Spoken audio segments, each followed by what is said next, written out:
para termul semuanya, kalian itu senjatanya cuma hati-hati sebentar lagi dipenjarakan, hati-hati sebentar lagi pakai baju orange. Bukan itu yang membuat kami takut. Ya, kami juga tidak ingin menantang, tapi tolong narasi kalian tuh kalian perbaiki dengan ilmiah, dengan bukti. Ini kami sekarang publikasikan riset-riset kami dalam bentuk buku. Jawaban kalian jangan jawaban penjara-penjara itu, ya, tapi jawaban kalian adalah jawaban ilmiah juga. Ya, itu ya. Kemudian kepada UGM juga. Ini Profesor Kunchoro kemarin bertemu dengan Dr. Rizwan juga sama sekali tidak ilmiah. Ya. Justru yang merendahkan nama UGM itu juga orang-orang seperti Profesor Kunchoro itu yang membabi buta membela membela kesalahan atau kriminalitas atau kejahatan yang dilakukan oleh oknum yang mengatasnamakan sebagai lulusan UGM. Padahal kita sudah buktikan bahwa orang itu bukan lulusan UGM. Justru kita lulusan asli UGM yang membela UGM dengan cara yang benar. Ya, itu yang bisa saya sampaikan. Mudah-mudahan nanti teman-teman oh ya silakan. Apakah ini bentuk pengabaian HAM di lembaga yang namanya Komnas HAM terhadap warga negara Indonesia yang melanggar HAM-nya? Oh ya udah jelas, ini kan dua materi ya sebetulnya. Pada saat kami pertama kali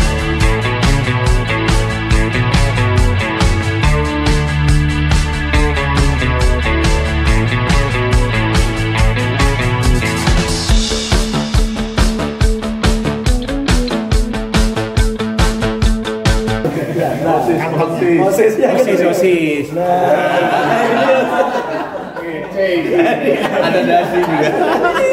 Ini SMA. Jadi makanya sampai dengan SMA ya semua itu dijamin di Komnas HAM. Jadi kita minta hari ini kita di Komnas HAM di jalan atau hari ini untuk menagih perlindungan dari Komisi Nasional Hak Asasi Manusia. Terima kasih. Tambahan ya. Jadi bukan sombong ya, bukan sombong, tapi karena dukungan publik ya, dukungan rakyat kami tetap berdiri tegak. Jadi terima kasih ya, dukungan media juga, YouTuber. Tanpa dukungan kalian, ini semua data-data ini tidak akan pernah terekspos oleh publik. Ya, lembar pengesahan penguji tidak ada, transkrip nilai tanpa tanda tangan, tanpa stempel, terus bantahan Pak Kasmujo, belum lagi kita analisa secara forensik. Ini semua data ini ya akibat memang kecerdasan publik, kecerdasan publik yang menuntut agar ya tadi kalau dibilang kenapa Jokowi ya kalau ada kejanggalan lain tentang pejabat lain ya akan kami kupas juga, bukan hanya berhenti di sini. Misalnya Wapres sekarang punya ijazah lain. Kalau itu saya kalau bisa Wapres saya pakai baju SD. Oh, ya kan? Itu juga akan kita riset setelah ini. Jadi dan yang lain-lain gitu ya. Jadi nggak ada orientasi harus keluarga Jokowi. Ya memang Joko Widodo lah yang dipertanyakan oleh publik, dimulai dipertanyakan oleh Bambang Tri dan Gus Nur. Ya, jadi kita berterima kasih juga dengan keberanian dan kenekatan Bambang Tri dan Gus Nur yang membuat publik tersadarkan, tersentak dari tidurnya. Loh, kok nekat ya? Saya juga berbicara dengan beberapa partai ya, orang partai mereka juga nggak nyangka kok senekat itu mencalonkan diri. Kok bisa pakai ijazah palsu? Bagi mereka itu di luar dugaan ya, gitu ya. Oke? Ini saya mau menambahkan ya. Jadi kita ini kan sudah disabot. Matiin aja dong. Disabot. Ya ini kami kan sudah dalam 2 minggu ini sudah ke komisi-komisi ya. Pertama kepada Ombudsman ya, kemudian ke Kompolnas, Komisi Polisi Nasional, dan sekarang ke Komnas HAM. Next kita pada minggu ini juga kita akan ke DPR ya, ke Komisi 3 dan Komisi 1. Dan untuk diketahui oleh khalayak semua, rakyat Indonesia semua, ini sudah terjadi 3 kali nih ya. Kami sudah bersurat 2 kali ya, ke Ombudsman 2 kali, ke Kompolnas 2 kali, dan ke Komnas HAM 2 kali. Dan semua jawabannya itu suratnya tidak ada. Jadi kami khawatir ada sabotase di sini ya, karena sudah 3 kali ini terjadi.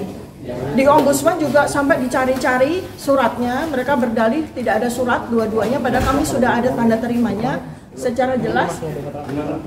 Ya, Kemudian Kompolnas juga demikian sampai kami dicari-cari. Ya, kemudian di sini juga tadi petugas mengatakan bahwa surat kami 2 surat itu tidak ada. Maka ini kan aneh sekali ya. Dikirim lewat apa, Bu? Dikirim ke sini ada tanda terimanya. Oh, ada tanda terimanya. Ada tanda terimanya. Suratnya sudah 2 kali ditulis tanggal 15 Juli dan tanggal 4 Agustus.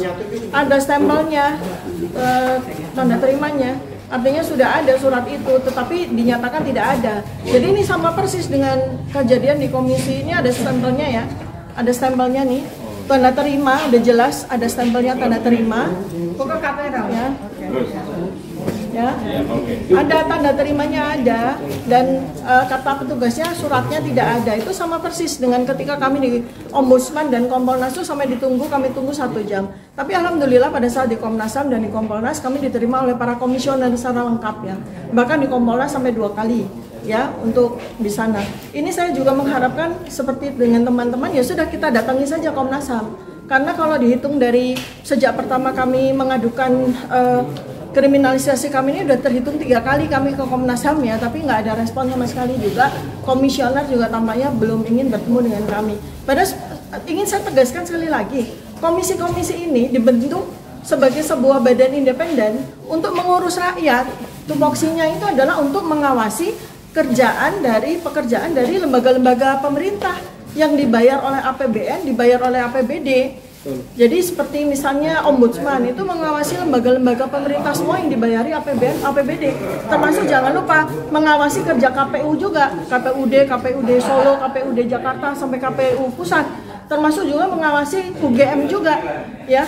Jadi itu tugasnya Ombudsman. Maka kemarin kami tagih tugas Ombudsman gitu ya. Kemudian yang kedua Kompolnas. Kompolnas itu bukan bagian dari organiknya polisi, bukan. Kompolnas itu adalah petugas atau lembaga yang mengawasi kerjanya polisi. Sama dengan Komnas HAM ini. Komnas HAM ini mengawasi pekerjaan lembaga, jangan sampai ketika terjadi sesuatu pada rakyat itu rakyat mengalami pelanggaran hak asasi manusia seperti yang terjadi pada kami. Kami dikriminalisasi seperti ini ya. Kemudian kami juga menerima surat panggilan dari kepolisian itu menurut kami tidak manusiawi ya. Karena sekarang ini kita sedang berbahagia, sedang bergembira untuk menyiapkan hari ulang tahun kemerdekaan Republik Indonesia yang ke-80 loh. Ya, kita ini sudah sedang bersiap-siap untuk merayakan dengan segala macam kegiatan bersama dengan seluruh rakyat. Malah kita dipanggil toh sama Polda gitu loh. Kita ini dipanggil pada saat kita sedang ingin merayakan hari ulang tahun kemerdekaan Republik Indonesia ke-80. Itu kan sesuatu yang sangat tidak manusiawi dan akan kami sampaikan kepada Komnas HAM. Nah, kemudian berikutnya lagi, kenapa kami ke Ombudsman, kemudian ke Kompolnas dan ke Komnas HAM? Karena mereka bertiga, lembaga ini itu ikut hadir pada saat gelar perkara khusus seperti yang tadi saya sampaikan. Nah, kita akan menagih apa tugas mereka, apa masukan mereka kepada Polda, kepada Barreskrim. Kenapa sampai kemudian Barreskrim memutuskan untuk menghentikan penyidikan pada saat kami belum cukup sampaikan bukti kami. Makanya kalau segala media untuk kami menyampaikan bukti-bukti tentang ijazah palsunya Jokowi itu tidak bisa, tidak ada medianya, ya udah kami bikin buku aja. Dan supaya semua tahu ya bahwa buku ini kami tulis dalam 2 bahasa Indonesia, bahasa Inggris, dan versi bahasa Inggrisnya akan ada di 25 negara loh. Ya, itu supaya tahu ya. Jadi di Amazon, dan sehingga apa yang sebetulnya sudah harus kita selesaikan secara level nasional ya mohon maaf nih ya. Karena kita ini sekarang hidup di dalam dunia yang sudah borderless ya, di mana internet ini menyatukan kita, jadi kita nggak membawa aib, justru orang yang membawa aib itu yang harus ditindak kan gitu ya. Orang yang membuat aib bagi negara kita itu yang harusnya ditindak, bukan kita yang menyampaikan kejujuran dan kebenaran gitu ya. Kemudian berikutnya lagi adalah bahwa persoalan ini bukan persoalan yang kecil ya. Persoalan ini bahwa sebuah presiden sejarah yang mungkin sampai kapan-kapan sampai negara ini ada itu akan menjadi sebuah sejarah yang kelam. Dan keberadaan kami bertiga beserta dengan teman-teman TPWA dan teman-teman yang lain itu adalah membuat supaya sejarah Indonesia itu akan menjadi cerah di masa depan. Jangan sampai terjadi lagi nanti ada presiden berikutnya lagi pakai ijazah palsu lagi gitu. Ya kan? Nanti presiden kedua kalau ini tidak segera diselesaikan sekarang, nanti presiden ke-20 pakai ijazah palsu lagi gitu. Pakai pasar pramuka mana lagi, kan bisa begitu tuh. Maka ini sebetulnya bagaimana cara kami semua beserta dengan semua rakyat yang membantu kami untuk menyampaikan data-data ya, data-data yang sangat berguna bagi riset kami itu agar berhenti di sini, agar kriminalitas yang terjadi ya, tindak pidana yang terjadi dengan penggunaan dokumen yang tidak sah itu berhenti sampai di sini. Ya, kemudian seperti yang tadi sahabat saya Dr. Isman sampaikan ya, apa yang sebenarnya kita harapkan, kita nggak pengen mengkriminalisasi siapapun kok. Ya, kita nggak pengen mengkriminalisasi siapapun. Kita ingin membersihkan sejarah Indonesia. Kita ingin membawa Indonesia itu kepada kegemilangan. Bagaimana mungkin Indonesia akan menuju Indonesia emas tahun 2045 kalau kita membawa sejarah noda yang sekalam ini gitu ya. Maka itu adalah perjuangan bagi kami. Kemudian untuk para termul semuanya, kalian itu senjatanya cuma hati-hati sebentar lagi dipenjarakan, hati-hati sebentar lagi pakai baju orange. Bukan itu yang membuat kami takut. Ya. Kami juga tidak ingin menantang, tapi tolong narasi kalian itu kalian perbaiki dengan ilmiah, dengan bukti. Ini kami sekarang publikasikan riset-riset kami dalam bentuk buku. Jawaban kalian jangan jawaban penjara-penjara itu. Ya, tapi jawaban kalian adalah jawaban ilmiah juga. Ya, itu ya. Kemudian kepada UGM juga. Ini Profesor Kunchoro kemarin bertemu dengan Dr. Isman juga sama sekali tidak ilmiah. Ya, justru yang merendahkan nama UGM itu juga orang-orang seperti Profesor Kunchoro itu yang membabi buta membela kesalahan atau kriminalitas atau kejahatan yang dilakukan oleh oknum yang mengatasnamakan sebagai lulusan UGM, padahal kita sudah buktikan bahwa orang itu bukan lulusan UGM. Justru kita lulusan asli UGM yang membela UGM dengan cara yang benar. Ya, itu yang bisa saya sampaikan. Mudah-mudahan nanti teman-teman oh ya, silakan. Apakah ini bentuk pengabaian HAM di lembaga yang namanya Komnas HAM terhadap warga negara Indonesia yang terlanggar HAM-nya? Oh ya, udah jelas, ini kan dua materi ya sebetulnya. Pada saat kami pertama kali sekian bulan yang lalu ke Komnas HAM dan tidak direspon juga, itu pada saat itu kami mengadu semuanya. Kami pertama mengalami kriminalisasi. Kami ini tidak melakukan tindak pidana apapun. Teman-teman jurnalis juga menjalankan fungsinya sebagai jurnalis. Ya, teman-teman aktivis yang notabene adalah para advokat juga terlindung dengan undang-undang advokat, malah dikriminalisasi. Ya, kemudian yang kedua aduan kami adalah kami mengalami persekusi. Kami mengalami ancaman, teror, ya, yang melibatkan anggota keluarga kami. Pada saat itu kami sudah menempatkan Komnas HAM itu pada porsinya, tapi ternyata nggak direspon juga, gitu kan? Nah, karena itu kami kesini lagi kali ini tambah lagi, bukan hanya sekadar itu. Tapi kemarin kami ingin menanyakan, kami ingin mempertanyakan kemarin kehadiran Komnas HAM itu di acara gelar perkara khusus itu fungsinya apa? Fungsinya membela rakyat seperti kami atau membela polisi nih? Ya, karena ini selama ini tuh para orang-orang yang jadi komisioner itu mereka tuh nggak sadar, mereka tuh dibayar sama kita dengan uang pajak kita, dan mereka itu posisinya itu mata mereka menghadap lembaga-lembaga pemerintah, punggung mereka bersama kami.